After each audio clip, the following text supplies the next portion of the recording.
Superman and Lois, episode 4, the inverse method. It's your boy Icon back with a little DC TV. And oh man, Lucy's back.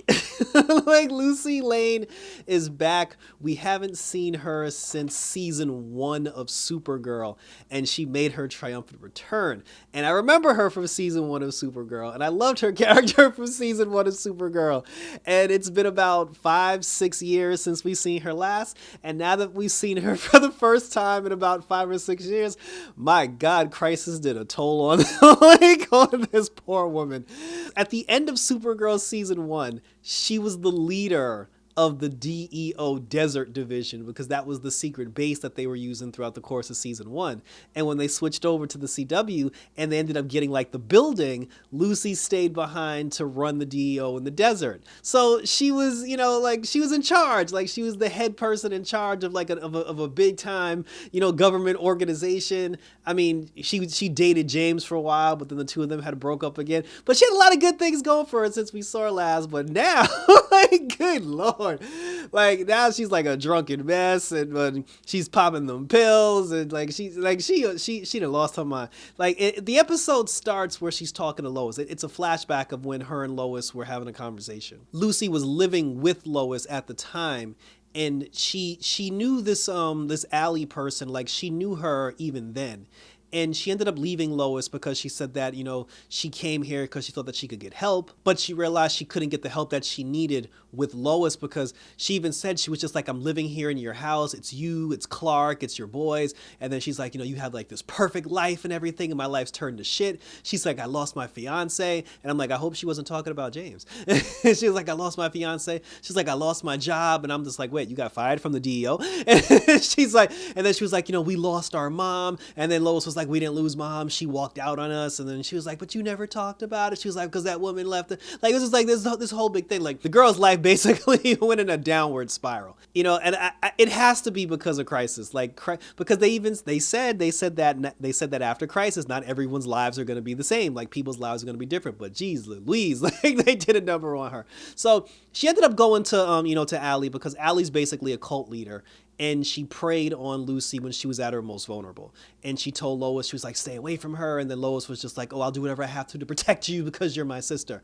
And then it takes us to the diner scene from the last episode where Allie and Lois were having a conversation like face to face.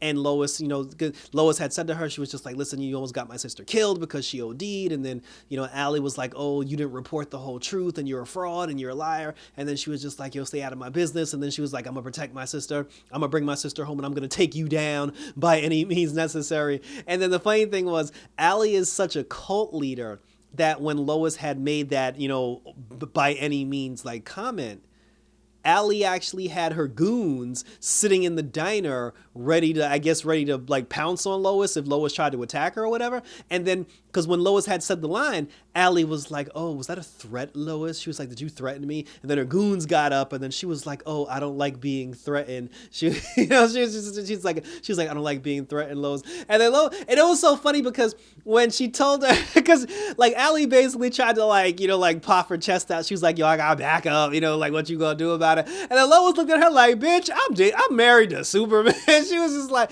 you don't take kindly to threats? She's like, bitch, I don't take kindly to threats either. And I got the magic button to call the Man of Steel. So if you want this smoke, you can go get this smoke. And I would legit pay to see that.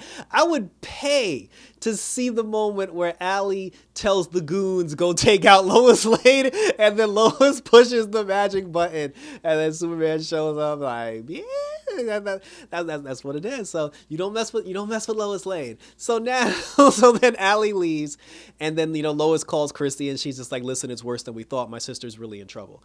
Chrissy ends up finding out where Allie's having one of her cult meetings. And the two of them decide to go down there so they can try to reason with Lucy and help bring Lucy home. Chrissy ended up going to the thing. She actually joined like the cult session. She went there undercover under an alias. She even put on like a blonde wig and a trench coat. She actually looked pretty good as a blonde, but she went to go like infiltrate the whole thing. Meanwhile, like Lois stayed in the car, and then Lois was like, listen, go in there, find out what you can, and if you see my sister, text me. Once Chrissy went inside, Lucy actually came up to the car and spoke to Lois. And right then and there, that should have been a red flag, because why else would Lucy know that Lois was in the parking lot? So Lucy walked up to Lois in the parking lot and she was like, why are you here? And then she was just like, I'm here for you. And then she was like, I have nothing to say to you. And then she was like, she said, just give me 5 minutes to talk, because you at least owe me that, because you never met me at the diner. And then she said, fine, come specifically to this room in this exact many minutes. And I was just like, this is very weird. Like, what she's doing is very weird. Allie's up on stage doing her thing, doing her talking. And then all of a sudden, when Chrissy went to go check her phone because Lois had texted her, then Allie was just like, oh, isn't that right, Miss Chrissy, that works with Lois Lane, because she knew that was her under the disguise. So she outed her in front of everybody. And then she was just like, oh, you're a fan of Lois Lane. And then she was just like, yeah, she was like, I respect Lois Lane as a partner, like she's my partner, and like she's one of the best reporters that I know. And then she was like, well, I guess you don't know many reporters, dear. But then she told her, she said, how would you like to know how your favorite reporter, like thinks about you, or how she conducts her business? And then she pressed a button that had a camera feed that was in the room that Lucy and Lois were having the conversation with. And while they were talking, Lois basically said, she said that I wrote that article about Allie so I can get her disbarred, because she was, she was hurting people, she was damaging people, and one girl basically like overdosed and killed herself. Lucy's whole thing was, she said that she said you lied and you didn't publish, she said when you wrote your article, you didn't publish the full story. And then she said you left out the part about me, I guess, taking the drugs or the pills, whatever that she took. She said that, Lucy even said, she said that I saw my other self. And I was just like, are you talking about your doppelganger? Or were you just like hooked on the mushrooms and then you ended up seeing something? She was just like, oh, I saw my other self. I almost crossed over to the other side. And then she was just like, oh, you didn't write that at all. And then Lois said, she said, I didn't write that because that wasn't significant to the story. And then Lucy said, she was like, me crossing over was the story. She's like, that was the entire story. The whole point of it was for me to cross over into the other world. And then Lois was like, but you were high, you were on drugs, you weren't in your right state of mind. And then Lucy was like, oh, that's bullshit. She was like, why didn't you publish exactly what I told you? And then that's when Lois was like, because I was trying to protect you, because you seem crazy. She said the stuff that came out of your mouth made you look crazy, and I was trying to protect you because I didn't want Allie to hurt you any more than she did. And then and at that point, I guess that was like devastating or whatever. See, and this is the part that lost me, because when she said that, Chrissy was all like, oh my God. And then Allie was like, oh, see, Lois Lane is a liar. And, she omits the truth. And then Lucy was like, oh, gotcha, bitch. She was like, that's all I needed. Lois was like, you recorded me. And then she was like, yep. And then she's like, this information will go viral if you don't back off. And, she was like, and never speak to me again. Now, my whole thing is this, because I'm lost here. So the fact that Lucy said, the girl was taking drugs. Like, the girl was clearly taking drugs. That's not a secret. Because she was taking drugs, and she was purposely trying to kill herself to cross over to the other side.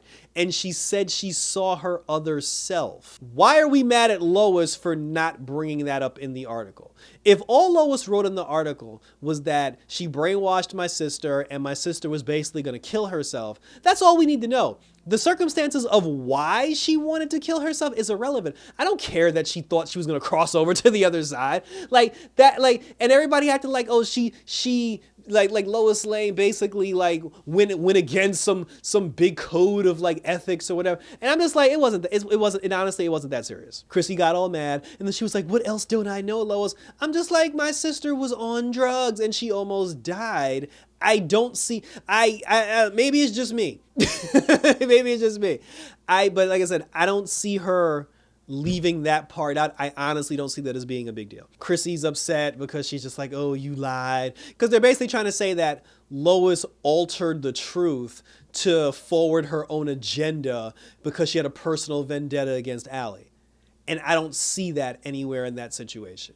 I don't see how that would have helped, and I honestly don't see how it would have made a difference. But anyway, so now Chrissy's mad at Lois, and Lois is on camera about omitting certain information from her original article in her story. So we'll see where this goes, but she's not going to back off because she spoke to Clark, and then he was just like, your sister's still family, so you still got to fight for family, even if they don't want you to fight for them. Now, for the Superman portion of Superman and Lois, Superman and John Henry Irons, Superman, he's still having the visions of the others, of the Bizarro Superman. Superman.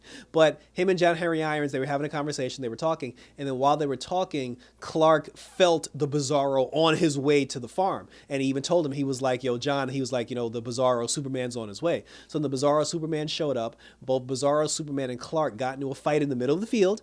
And then while they were fighting, John called the hammer, and then the AI voice was like, but John, you don't have significant power to hold the hammer. And then she was like, you're not wearing your gauntlets. And then he was just like, just give me the hammer, woman. And then like the hammer came, it almost broke his entire arm because he needs the gauntlets in order to hold the hammer. He actually caught that thing with his bare hand skin, and he almost broke his hand. I mean, his arm was pretty jacked up for a while, but he took the hammer and he threw it at the Bizarro Superman. It knocked him cold, and then the Bizarro Superman disappeared. Like later on, the two of them were having another conversation, and then John Henry Irons, he was like, listen, he was like, my arm's a little banged up, but he said, I think you should go talk to the general about enlisting the help of his team in order to stop this Bizarro Superman. And then he was just like, I'm not going to do that because they're just kids, they're not ready. And then John Henry Irons says to him, he was just like, but you need help, Clark. He said that, this Bizarro Superman, he's too powerful. You need all the help that you can get, and I don't know where you're going to get the help from. Flash, Supergirl, Martian Manhunter, White Canary, Black Lightning, Batwoman. I'm like, what do you mean there's nobody? Okay. I'm gonna let that one slide. I'm gonna let that one slide. So anyway, John Henry Irons did he did get his hands on the energy signature that has to do with that purple crystal that the Bizarro Superman was wearing around his neck. So he said that, the government can track the crystal. You just have to go ask the general in order for him to do it. So he goes to the general. The general's just like, oh, if we're not working together, you can't be here. And then he said, that's why I'm here. I'm here so we can work together. And I've traced the energy signature of the Bizarro alien. He said, I'm giving it to you. When you find his position, call me. And then he was just like, the general was like, oh, but I can send my team. He was like, no. He was like, because your team is trash. They're not old enough. They're not good enough yet. And they're not ready. He said, when you find him, call me. So, of course, when the general finds him, what does he do? He does not call Superman. He finds Bizarro, and he sends his team to go bring in the Bizarro Superman. And what happened? Bizarro killed them all. Well, except for the one kid. The one kid that went to high school with Jonathan and Jonathan, the one that has the super speed, he's the only one that didn't die. But the black dude and the white girl that's been there since the season started, who've been silent up until this point because both of them actually spoke in this episode, now that they finally speak, they're dead. They're basically dead. And then, because Clark was with Lois when it happened. And then when he started getting the headaches, he was just like, oh, the general sent his team after the Bizarro Superman. And then she was just like, oh, she was just like, oh, but where are they? He was like, well, two of them are dead. So Superman flies in. He goes in to try to stop the Bizarro Superman. And then John Henry Irons comes out of the barn. And then he's like, Lois, he's like, is he going off to fight the Bizarro? And then she was like, yes. And he was like, he needs help. And then she was like, yes, he does need help. I'm like, why were you going to send this man out there? I was like, why are you sending him out there? So of course John jumps in the suit, and then while he's in the suit, the AI is like, but John, you only have 10% battery power left. And then this fool says, take all the 10% battery power that I have left and put it into the hammer. So while Superman is fighting the Bizarro Superman, John Henry Irons throws the hammer at him. The hammer broke in 50 million pieces, but the purple medallion jewel thingy that was around his neck, it broke off. And the Asian kid who has the super speed picked it up, and then he ran off with it and took it back to the general. And I'm like, that's jacked up because Superman came out there to help your ass. John Henry Irons' hammer is broken, and then the AI was like, John, your shields have been depleted and you have no shielding. And then Bizarro came out of nowhere, punched John Henry Irons and knocked him into next Thursday. So now, so that he's on the floor. Clark gets upset. He ends up fighting Bizarro again. He punched Bizarro so hard, he did not appear for the rest of the episode. And I feel like because Bizarro Superman's been getting the better of him up until that point, and I think because he lost the crystal, he's a little bit more vulnerable now. But I swear that like when Clark punched him, he flew so far away, he did not come back. By the time he comes back, it'll actually be February 22nd. Then Superman picked up John Henry Irons and then took him back to the hospital. Now, remember what I said last week when they had the conversation with Natalie about her helping her dad fix the suit. And I went on this whole speech about how she's a breath of fresh air and it's nice to have a mature teenager in the room and, you know, like her logic and everything. Like she's a great addition to the show. And then I also said, now that I've said all that, watch they ruin her character. Right on cue. So John Henry Irons is in a local medical facility and Lois brings Natalie to the hospital to see her dad. Superman is in the hospital room with him.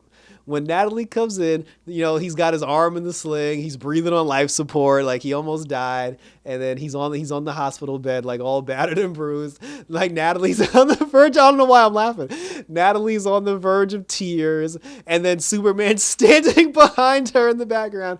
And then he goes, Natalie, I'm so sorry. And just when you thought there was a mature teenager in the room, she turns around, looks at Superman and goes, no, don't say anything. You're Superman. It was your job to keep him safe. And I was like, dear God, no. I was like, why? Why would you ruin? She knows better than that. She knows better than that. I mean, I get it. She's upset. Her dad's hurt. Her dad is injured. She's emotionally scarred over seeing her father in the hospital. But she did not have to turn around and say, just leave us alone. You live in his house. You live in his barn. You and your dad live in his barn. You cannot just be like, leave us alone. You still hang out with his wife. Like, like, it didn't take long. It did not take long. It was almost like somebody realized they were writing Natalie too maturely, and they were just like, we got to throw all this out the window. So now she's mad. She ain't talking to Superman. She's mad at Superman, and she's waiting for her dad to get up, and which means John Henry Irons, not only is he going to get a new suit, but he's going to get a new hammer before the season's over. In other Smallville news, Jonathan he's now taking the inhaler enhancement because his girlfriend was saying that she gave those inhalers to like certain people, and then she was just like, oh, one of my friends said that she thought she heard her mom, you know, talking like miles away. One person started like seeing shit. So because the thing is, when you take those inhalers, it's like you get Superman powers, but I think everyone, like, nobody's getting the full on Superman powers. I think people are getting like one power at a time. So then, of course, so Jonathan can compete on the football field. He takes the inhaler, and then he ends up, actually his vision improved. When he took the inhaler, he was able to see from far away. I mean, I don't want to say he has the X-ray vision, but he has like the super vision where he can see. He has like the super telescope vision where he can see far away. So because of that convenience, it made him a good quarterback, and they ended up doing really good on the football field. And then now the coach is thinking about starting him over the other kid. Jordan's dumbass, him and Sarah went to a local convenience store, and while they were in the convenience store, he was ear hustling these two kids that were planning on stealing from the store. So this fool, he uses his freeze breath to put ice all over the floor, and then the thieves slipped on the ice and bust their ass. After that, because Sarah knew the girl that worked behind the counter, she was just like, oh, don't worry, because, you know, the bullies, the guys that slipped and fell on the ice, they got up, and like the thieves, they got up and left. And then the girl behind the counter, she was just like, oh, don't worry about it. She was like, my dad has cameras all over the place. The cameras see everything. And then Jordan was like, oh, shit. Now they got me on camera using freeze breath. So he called his grandpappy. He said, Grandpa, I'm in trouble. And then his grandfather wiped the footage, you know, so that they didn't discover a secret. And then at the end of the episode, when Jordan had saw that John Henry Irons was in the hospital, and then he saw that his dad was having a hard time with the Bizarro, he asked his grandfather to train him so he can be prepared for battle to help his dad. And of course, his grandfather said yes. And then he said, he was like, oh, but this has to stay between us, which was going to lie to Lois. And then once Lois gets done with the Chrissy thing, then she finds out that her dad and her son were training, she's going to blow a gasket. It's going to be like this whole big thing. The Lana Lane Kane family or whatever, she's still doing the mayoral race, but now the person that's running against her, he's using some dirty tactics, and he's looking into certain situations into her family. He's looking for dirt on the family. What they said was they went and had a conversation with Sarah because they were saying that they were afraid that he would dig up the past of Sarah almost killing herself. And they didn't want that to be a distraction or to harm her, you know, or to have like this whole big thing. But Sarah was surprisingly cool about it. She was just like, listen, she was like, it's a part of my past. I'm not ashamed of it. And if anybody asks, I'll just tell them what it is. So she was like, if that son of a bitch, you know, wants to try to take down this family, and they was like, let him try. So I was just like, okay, another mature teenager, you know, like in the room. But then we find out it's not so much Sarah's past that the dad is worried about, he's worried about his own past, because the mayor even said, he was like, oh, we can dig up things into your family and blah, blah, blah. Apparently, this fool, he used to go to a local bar when he had a drinking problem at one point. He used to go to a local bar and he used to get drunk all the time. Not only did he get drunk, I think he had sex with the girl that worked behind the bar. And if they dig into that, they're going to find out that Kyle cheated on his wife, and that's going to look very bad for their entire family and could ruin the entire campaign, which means they're definitely going to find out, and I really want to know what's going to happen because Lana's going to blow a gasket, especially if he did have sex with that girl. But they never actually said it. So it could be something else. Like, it definitely could be something else, but they've alluded to the fact that he basically had an affair. So we'll see. We'll see what happens if that, that comes out as well. And that was it. That was basically, I think, every character was covered, and thank you for tuning in. So we're getting a break, apparently. Not sure why. I don't know if there's like the Super Bowl. Is it the Super Bowl? I don't, something. Well, no, because Superman and Lois comes on Tuesdays. Why would that affect the Super Bowl? Anyway, for whatever reason, we're taking a break. We're only 4 episodes in, and we're taking a break. And new episodes resume on February 22nd, and we get to find out the aftermath of all the superhero craziness. So, like I said, thank you for tuning in. Hit me up on Instagram and Twitter. Share your thoughts, questions, comments, and/or concerns down below. What did you think of this episode of Superman and Lois? How do you feel about the reveal of Kyle potentially cheating on his fine wife? The whole thing about John Henry Irons being in the hospital for probably the next 3 episodes. Natalie blowing a gasket, Natalie being mad at Clark, and the whole thing. Like I said, share your thoughts so we can talk about it. This is a very Lois Lane heavy episode. Wasn't that much Superman, but this is Superman and Lois, and she's going to get her time to shine as well. And let me know what you think about the Lois Lane situation with the whole Chrissy thing. Do you think I'm right? Is everybody overreacting over this omission that she did, or is it just me, and is everybody else right on the money? Hit the notification bell. Subscribe to my YouTube channel if you haven't already. Hit that like button so you get notified. The notification bell, hit everything so you'll get notified when all my stuff pops up. Again, because we're doing all the superhero stuff, because we got Batwoman, we got Legends of Tomorrow, we got Naomi, and we still got that Peacemaker. So thanks for tuning in as always. Until next time, see you guys on the 22nd for some superhero action. Up and away. And until next time, I'm out this. Bye.